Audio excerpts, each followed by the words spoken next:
السلام علیکم ورحمۃ اللہ وبرکاتہ۔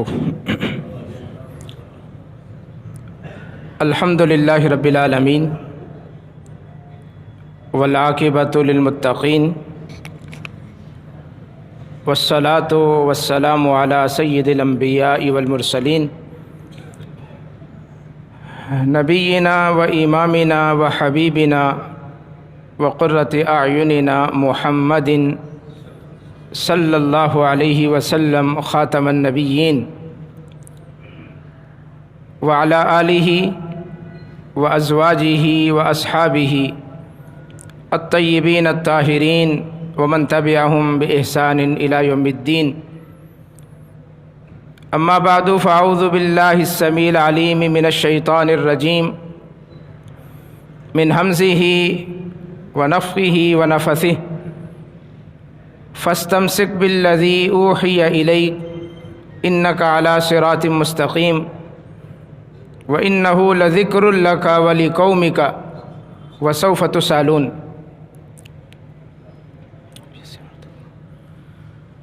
دعوت اہل حدیث کے وقی عنوان پر آج کی یہ کانفرنس منعقد ہو رہی ہے۔ دعوت اہل حدیث یعنی اہل حدیث کی دعوت۔ اہل حدیث کی دعوت کوئی نئی دعوت نہیں، کسی نئی چیز کی طرف دعوت نہیں، کوئی انوکھی یا اوپری دعوت نہیں۔ اہل حدیث کی دعوت کسی علاقے کی طرف دعوت نہیں، کسی بستی کی طرف دعوت نہیں، کسی ہستی کی طرف دعوت نہیں، کسی امام کی طرف دعوت نہیں، کسی فقہ کی طرف دعوت نہیں، کسی کتاب کی طرف دعوت نہیں۔ اہل حدیث کی دعوت وہی ہے جو آج سے 1450 سال پہلے محمد عربی صلی اللہ علیہ وسلم نے پیش فرمائی تھی۔ اہل حدیث کی دعوت اس صراط مستقیم کو اپنانے کی دعوت ہے، اس صراط مستقیم کو تھامنے کی دعوت ہے، اس صراط مستقیم پر چلنے کی دعوت ہے جس صراط مستقیم کو ہر مسلمان ہر نماز میں اللہ سے مانگتا ہے۔ کب مانگتا ہے؟ سورہ دعا میں، جسے ہم سورۃ الفاتحہ کہتے ہیں۔ اہدنا الصراط المستقیم، اے اللہ ہمیں سیدھا رستہ دکھا، صراط مستقیم دکھا۔ اس لیے اس سورت کو رسول اللہ صلی اللہ علیہ وسلم نے ہر نمازی کے لیے لازم قرار دیا۔ فرمایا لا صلاۃ لمن لم یقرأ بفاتحۃ الکتاب، جو سورہ فاتحہ نہیں پڑھتا اس کی نماز ہی نہیں ہوتی۔ امام نہیں پڑھے گا امام کی نہیں ہوگی، مقتدی نہیں پڑھے گا مقتدی کی نہیں ہوگی، جہری نماز میں نہیں پڑھے گا جہری نماز نہیں ہوگی، سری نماز میں نہیں پڑھے گا سری نماز نہیں ہوگی، فرض میں نہیں پڑھے گا فرض نہیں ہوگی، سنتوں میں نہیں پڑھے گا سنتیں نہیں ہوں گی۔ کوئی بھی نماز سورۃ الفاتحہ کے بغیر ہوتی ہی نہیں، چاہے وہ فرض نماز ہو، نماز عیدین ہو، نماز جمعہ ہو، نماز تراویح ہو، نماز جنازہ ہو۔ ہر نماز میں اللہ سے ایک ہی دعا ہے، اہدنا الصراط المستقیم، اللہ ہمیں سیدھا رستہ دکھا دے، صراط مستقیم کی طرف رہنمائی کر دے۔ اہل حدیث کی دعوت یہ ہے کہ صراط مستقیم پہ آ جائیں، سیدھے رستے پہ آ جائیں، وہ رستہ جو انسان کو اللہ سے ملاتا ہے، وہ رستہ جو انسان کو دنیا سے جنت میں لے جائے گا۔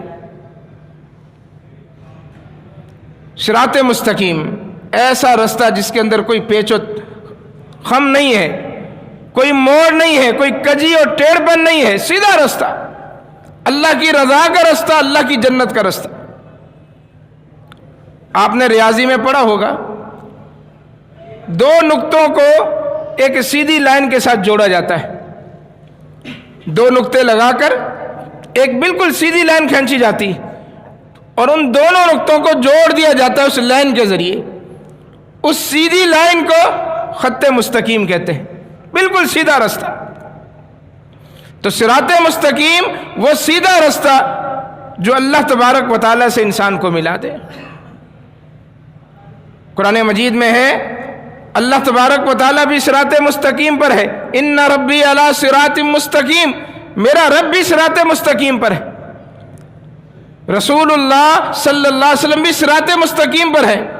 فرمایا بسم اللہ الرحمن الرحیم یاسین والقرآن الحکیم انک لمن المرسلین علی صراط مستقیم، آپ بھی صراط مستقیم پر ہیں۔ تو صراط مستقیم وہ جس پر اللہ ہے، صراط مستقیم وہ جس پر رسول اللہ ہے صلی اللہ علیہ وسلم، اس صراط مستقیم کو ہر نماز میں ہم اللہ سے مانگتے ہیں۔ اہل حدیث کی دعوت ہے کہ اس صراط مستقیم کو اپنا لو، اس صراط مستقیم پر آ جاؤ جو دراصل انبیاء علیہم السلام کا راستہ ہے۔ رسول اللہ صلی اللہ علیہ وسلم نے ایک مرتبہ زمین پر سیدھی لائن کھینچی، خط رسول اللہ صلی اللہ علیہ وسلم خطن، بالکل سیدھی لائن کھینچی، اور اس سیدھی لائن کے ایک سرے پر اپنی انگشت مبارک رکھ کے کہا ھذا سبیل اللہ، یہ اللہ کا راستہ ہے، وَھذا سبیلی، یہی میرا سیدھا راستہ ہے جو بالکل سیدھا ہے، بالکل سچا اور نتھرا اور نتھرا راستہ ہے، سچا اور سچا راستہ ہے، سبیل اللہ، صراط مستقیم۔ اس کے بعد رسول اللہ صلی اللہ علیہ وسلم نے چند لائنیں اس راستے کے دائیں طرف کھینچی، چند لائنیں اس راستے کے بائیں طرف کھینچی، اور ان لائنوں کو اللہ کے نبی نے اس سیدھی لائن کے ساتھ ملا دیا، سیدھی لائن کے ساتھ ملا دیا۔ فرمایا کہ جو دوسرے راستے اس لائن سے الگ ہو کر جدا ہو کر جا رہے ہیں دائیں اور بائیں طرف، یہ شیطان کے راستے ہیں، ان میں ہر سرے پر شیطان بیٹھا ہے جو لوگوں کو اپنی طرف بلائے گا۔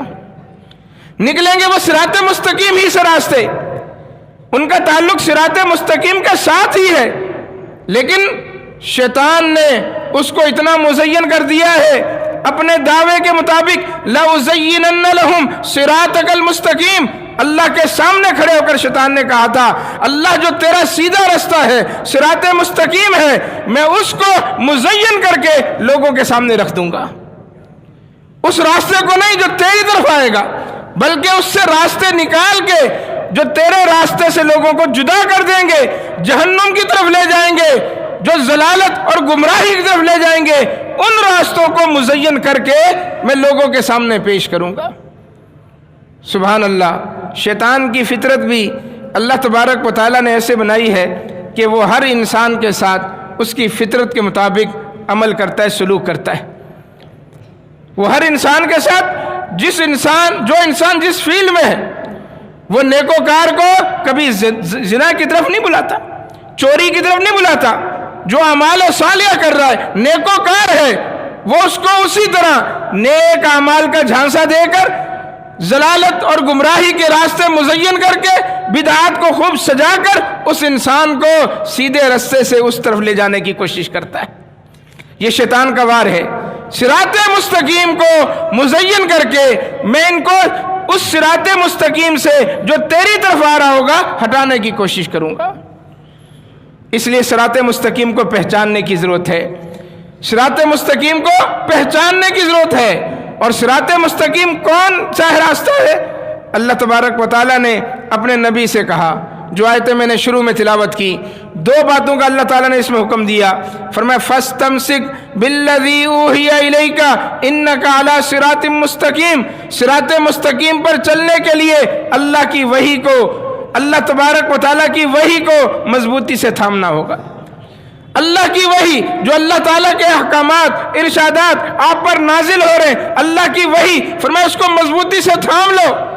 جب وحی الہی کو مضبوطی سے تھام لو گے، انک علی صراط مستقیم، آپ صراط مستقیم پر ہیں۔ صراط مستقیم اللہ کی وحی پر، وحی کے مطابق چلنے کا نام ہے۔ صراط مستقیم اللہ کی وحی کے مطابق چلنے کا نام ہے۔ اللہ کی وحی کو چھوڑ کر کوئی رستہ صراط مستقیم نہیں ہے۔ اللہ کی وحی کو تھامنے کا نام ہے۔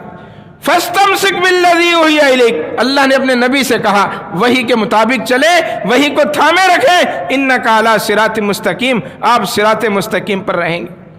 وَإِنَّهُ لَذِكْرٌ لَكَ وَلِقَوْمِكَ۔ اور آگے کہا کہ یہ صرف آپ کے لیے نہیں ہے کہ آپ صراط مستقیم پر چلیں، آپ وہی کو تھامیں، یہی حکم آپ کی قوم کے لیے بھی ہے۔ آپ اپنی امت کو بھی بتا دیں کہ اگر انہوں نے صراط مستقیم پر چلنا ہے تو اللہ کی وحی کے ساتھ اپنے رابطے کو، اپنے تعلق کو استوار کریں، مضبوط کریں۔ جس طرح آپ اللہ کی وحی پر چلنے کے پابند ہیں، بالکل اسی طرح آپ کی امت بھی اللہ کی وحی پر چلنے کی پابند ہے۔ فرمایا کہ یہ صراط مستقیم ہے اللہ کی وحی۔ وَإِنَّهُ لَذِكْرٌ لَكَ وَلِقَوْمِكَ وَسَوْفَ تُسْأَلُونَ۔ اور فرمایا کہ پھر اللہ تعالیٰ کل قیامت کے دن تم سے پوچھے گا، میں نے صراط مستقیم دیا، صراط مستقیم کی وضاحت کے لیے اپنے نبی بھیجے، نبیوں پر وحی نازل کی۔ وَسَوْفَ تُسْأَلُونَ، ان قریب تم سے پوچھا جائے گا، مَاذَا أَجَبْتُمُ الْمُرْسَلِينَ، مَاذَا أَجَبْتُمُ الْمُرْسَلِينَ، بتلاؤ تم نے رسولوں کی دعوت کا کیا جواب دیا تھا۔ اللہ اکبر، اس بارے میں سوال بڑا کھٹن ہے۔